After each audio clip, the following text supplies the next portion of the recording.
English வாத்தியார். இது வரைக்கும் சேனலை சப்ஸ்கிரைப் பண்ணாதவங்க சேனலை சப்ஸ்கிரைப் பண்ணிக்கோங்க. அதோட மறக்காமல் பக்கத்தில் இருக்கக்கூடிய பெல் ஐக்கானை கிளிக் பண்ணுங்கள். அப்போ தான் நான் போடக்கூடிய லேட்டஸ்ட் வீடியோக்களோட நோட்டிஃபிகேஷன்ஸ் உங்களுக்கு வந்து சேரும். இப்போ பாடத்துக்கு போகலாம். இன்றைய பாடத்தில் ப்ரெசன்ட் கண்டினியூஸ் டென்ஸை பற்றி விரிவாக பார்க்க போகிறோம்.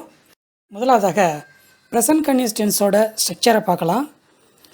இந்த டென்ஸில் ஐயோட ஆம் ப்ளஸ் வர்போன் ஐஎன்ஜியும் ஹீ ஷீ இட் இவைகளோட ஈஸ் ப்ளஸ் வர்போன் ஐஎன்ஜியும் வி யூ தே இவைகளோட ஆர் ப்ளஸ் வர்போன் ஐஎன்ஜியும் பயன்படுத்தணுங்கிறது விதி. அதாவது சிங்குலர் ஃபார்ம் நவுன்ஸ் மற்றும் ப்ரொனவுன்ஸ்களுக்கு ஈஸ் ப்ளஸ் வர்போன் ஐஎன்ஜியும் ப்ளூரல் ஃபார்ம் நவுன்ஸ் மற்றும் ப்ரொனவுன்களுக்கு ஆர் ப்ளஸ் வர்போன் ஐஎன்ஜியும் பயன்படுத்தணுங்கிறது விதி. ப்ரெசன்ட் கண்டினியூஸ் டென்ஸை பொதுவாக நாம் பேசக்கூடிய நேரத்தில் நடக்கக்கூடிய செயல்களை பற்றி பேசுவதற்கு பயன்படுத்துவோம். உதாரணத்துக்கு ஐ ஆம் டீச்சிங் இங்கிலீஷ் நவ், நான் இப்பொழுது ஆங்கிலம் கற்பித்து கொண்டிருக்கிறேன் அப்படிங்கிறது என்னுடைய அர்த்தம். அப்படின்னா இந்த ஆக்ஷன் இப்போ ரன்னிங்கில் இருக்குங்கிற அர்த்தம். ஷீ இஸ் ப்ரிப்பேரிங் லஞ்ச், அவள் மதிய உணவு தயாரித்து கொண்டிருக்கிறாள் அப்படின்னா அந்த அம்மா இப்போ உணவு தயாரிச்சிட்ருக்காங்கங்கிற அர்த்தம். He is doing exercise now, அவர் இப்பொழுது உடற்பயிற்சி செய்து கொண்டிருக்கிறார். They are going to Madurai, அவர்கள் மதுரைக்கு சென்று கொண்டிருக்கிறார்கள் அப்படின்னா போயிட்டுருக்காங்க, ஆன் தி வே அப்படிங்கிற அர்த்தம். ஆல்ரெடி ஸ்டார்ட் பண்ணிட்டாங்க, இன்னும் மதுரையை ரீச் ஆகல, ட்ராவலிங்கில் இருக்காங்க அப்படிங்கிற அர்த்தம். வி ஆர் வாட்சிங் ஏ மூவி ஆன் டிவி, நாங்கள் டிவியில் ஒரு படம் பார்த்து கொண்டிருக்கிறோம் அப்படிங்கிற பேர்.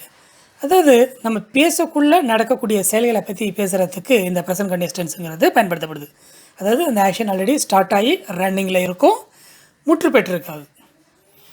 அதுக்கடுத்து இந்த ப்ரெசன்ட் கண்டினியூஸ் டென்ஸை டெம்பரரி சுச்சுவேஷன் பற்றி பேசுகிறதுக்கும் நம்ம பயன்படுத்துவோம். டெம்பரரி சுச்சுவேஷன், டெம்பரரி ஆக்டிவிட்டீஸ் பற்றி பேசுகிறதுக்கு பயன்படுத்துவோம். உதாரணத்துக்கு ஐ ஆம் பீயிங் டயர்ட், நான் சோர்வாக இருக்கிறேன். இது டெம்பரரியான ஒரு சுச்சுவேஷன். இது கொஞ்சம் நேரத்துக்கு அப்புறம் இது மாறிடலாம். ஸோ இந்தமாரி டெம்பரரி சுச்சுவேஷன் பற்றி பேசுகிறதுக்கு இந்த டென்ஸை பயன்படுது. She is looking for a new job, அவள் ஒரு புதிய வேலையை தேடுகிறாள். எவ்வளோ நாள் தேடுவாங்க? வேலை கிடைக்கிற வரைக்கும் தான் தேடுவாங்க, அதோட அந்த ஆக்டிவிட்டி நின்று போயிடும். ஸோ இது வந்து டெம்பரரி ஆக்டிவிட்டி. இந்தமாரி டெம்பரரி சுச்சுவேஷன்ஸ் பற்றி பேசுகிறதுக்கும் ப்ரெசன்ட் கண்டினியூஸ் டென்ஸுங்கிறது பயன்படுத்தப்படுது. அதற்கடுத்ததாக கரண்ட் ட்ரெண்ட்ஸ் பற்றி பேசுகிறதுக்கு ப்ரெசன்ட் கண்டினியூஸ் டென்ஸுங்கிறது பயன்படுத்தப்படுது. Indian money value is decreasing day by day, இந்திய பண மதிப்பு நாளுக்கு நாள் குறைந்து வருகிறது. Gold price is increasing nowadays, இப்போதெல்லாம் தங்கத்தின் விலை அதிகரித்து வருகிறது. நீங்கள் பார்த்திங்கன்னா தங்கத்தோட விலை தினம் தினம் ஏறிக்கிட்டே போயிட்டுருக்கு. அதேமாரி நம்ம இந்தியன் மணியோட வேல்யூவும் குறைஞ்சிக்கிட்டே வந்துட்டுருக்கு. இதெல்லாம் கரண்ட் ட்ரெண்ட்ஸு. இந்தமாரி கரண்ட் ட்ரெண்ட்ஸ் பற்றி பேசுகிறதுக்கு இந்த டென்ஸுங்கிறது பயன்படுத்தப்படுது. அதுக்கடுத்ததாக ரிப்பீட்டட் அண்ட் இரிட்டேட்டட் ஆக்ஷன்ஸுக்கும் ப்ரெசன்ட் கண்டினியூஸ் டென்ஸ் பயன்படுத்தப்படுது. அதாவது மீண்டும் மீண்டும் செய்யக்கூடிய எரிச்சலூட்டக்கூடிய செயல்கள், அவைகளை பற்றி சொல்கிறதுக்கு இந்த டென்ஸ் பயன்படுத்தப்படுது. He is always coming to work late, அவர் எப்பொழுதும் தாமதமாக வேலைக்கு வருகிறார். அந்த ஆள் எப்போ பார்த்தாலும் வேலைக்கு லேட்டாக தான் வருவான். ஆனால் ஒரு நாள் கிடையாது, 2 நாள் கிடையாது, எப்போ பார்த்தாலும் ரிப்பீட்டடாக நடக்கக்கூடிய ஒரு எரிச்சல் ஊட்டக்கூடிய செயல். She is always complaining about others, அவள் எப்பொழுதும் மற்றவர்களை பற்றி புகார் செய்கிறாள். இது கூட ஒரு பேட் ஹேபிட். அது அடிக்கடி அந்த அம்மாவோட நேச்சரே இதுதான், அடுத்தவங்களை பற்றி குறை சொல்லிக்கிட்டே இருக்கிறது.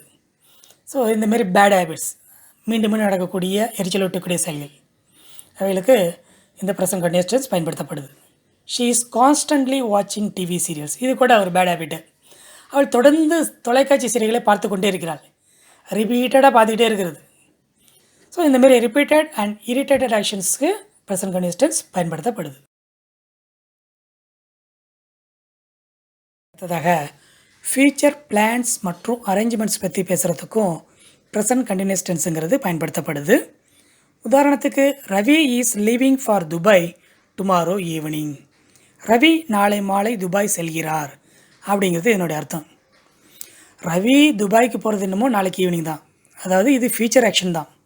இருந்த போதிலும் இந்த ஆக்ஷனுங்கிறது ஏற்கனவே திட்டமிடப்பட்டு தீர்மானம் செய்யப்பட்டு அதற்குண்டான ஏற்பாடுகள் ஏற்கனவே செய்யப்பட்டு விட்டது. அதாவது அவர் ஏற்கனவே துபாய் ஃப்ளைட்டு நாளைக்கு போகக்கூடிய ஈவினிங்கு கிளம்பக்கூடிய துபாய் ஃப்ளைட்டுக்கு உண்டான டிக்கெட்டை புக் பண்ணிட்டார், விசாவும் வாங்கிட்டார் துபாய் போகிறதுக்கு. ஸோ இந்த ஏற்பாடுகள் எல்லாம் ஏற்கனவே முடிஞ்சிருச்சு. ஃப்யூச்சர் ஆக்ஷனுக்கு உண்டான ஏற்பாடுகள், திட்டமிடல் அனைத்தும் முன்பே முடிஞ்சிருச்சு. ஸோ அதை தான் நம்ம ப்ரெசன்ட் கன்டினியூஸ் டென்ஸில் சொல்கிறோம். Ravi is living for Dubai tomorrow evening. Ravi நாளை மாலை துபாய் செல்கிறார் அப்படின்னு சொல்லிட்டு.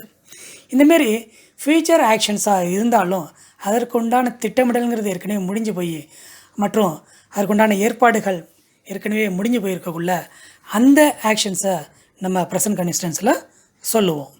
We are going to movie this weekend. இந்த வார இறுதியில் நாங்கள் ஒரு திரைப்படத்திற்கு செல்கிறோம் அப்படின்னா இந்த பிளான், இந்த திட்டமிடல்ங்கிறது ஏற்கனவே முடிஞ்சிருச்சு. இந்த வாரம் வீக்கெண்டில் கண்டிப்பாக படத்துக்கு போகிறோங்கிறது ஏற்கனவே திட்டமிடப்பட்டு தீர்மானம் செய்யப்பட்டது. அதுக்குண்டான ஏற்பாடுகள் கூட முடிஞ்சு போயிடுச்சு. அதாவது டிக்கெட்டு கூட புக் பண்ணியிருப்போம். ஸோ இந்தமாரி சூழ்நிலையில் இதை சொல்கிறோம். We are going to movie this weekend. இந்த வார இதில் நாங்கள் ஒரு திரைப்படத்திற்கு செல்கிறோம் அப்படிங்கிறது. இதுமாரி ஏற்கனவே திட்டமிடப்பட்ட செயல்களை இதில் சொல்கிறோம். இன்னொன்று, I am having dinner with foreign delegates on Friday. நான் வெள்ளிக்கிழமை வெளிநாட்டு பிரதிநிதிகளுடன் இரவு உணவு சாப்பிடுகிறேன் அப்படிங்கிறது என்னுடைய அர்த்தம். அதாவது ஃபாரின் டெலிகேட்ஸ் வராங்கங்கிறது எனக்கு ஏற்கனவே தெரிஞ்ச விஷயம். அதனால் அவங்களுக்கு ஃப்ரைடே அன்றைக்கி டின்னருக்கு உண்டான அனைத்து ஏற்பாடுகளும் நான் ஏற்கனவே பண்ணிட்டேன். ஸோ அதை தான் நான் இங்கே சொல்கிறேன். நான் அவங்க கூட சேர்ந்து டின்னர் செய்ய போகிறேன். ஸோ ஏற்கனவே அவங்களுக்கு டின்னருக்கு உண்டான இதை எல்லாத்தையுமே அரேஞ்ச்மெண்ட்ஸ் எல்லாத்தையும் ஹோட்டலில் பண்ணியாச்சு. டேபிள் புக்கிங்லேருந்து எல்லாம் முடிஞ்சு போச்சு. ஸோ அவங்க கூட டின்னர் சாப்பிட போகிறேன் அப்படிங்கிற ஒரு விஷயத்தை தான் இங்கே சொல்கிறேன் நான். I am having dinner with foreign delegates on Friday. நான் வெள்ளிக்கிழமை வெளிநாட்டு பிரதிநிதிகளுடன் இரவு உணவு சாப்பிடுகிறேன் அப்படிங்கிறது. இந்த அடுத்ததாக கொஷின்ஸ். ப்ரெசன்ட் கன்டினியூஸ் டென்ஸில் கொஷின்ஸ் எப்படி செய்கிறது அப்படிங்கிறத பற்றி பார்க்கலாம். தே are going to school now. அவர்கள் இப்பொழுது பள்ளிக்கு சென்று கொண்டிருக்கிறார்கள். இப்போ இதுலேருந்து எஸ்ஆர்னோ கொஷின் ஃபார்ம் பண்ணணும். அதற்கு இந்த வாக்கியத்தினுடைய முதல் 2 வார்த்தைகளான தே ஆர், இந்த இரண்டையும் இடமாற்றம் செய்யணும். தே இடத்துல ஆரை கொண்டு வரணும், ஆர் இடத்துல தேவை கொண்டு போகணும். Are they going to school now?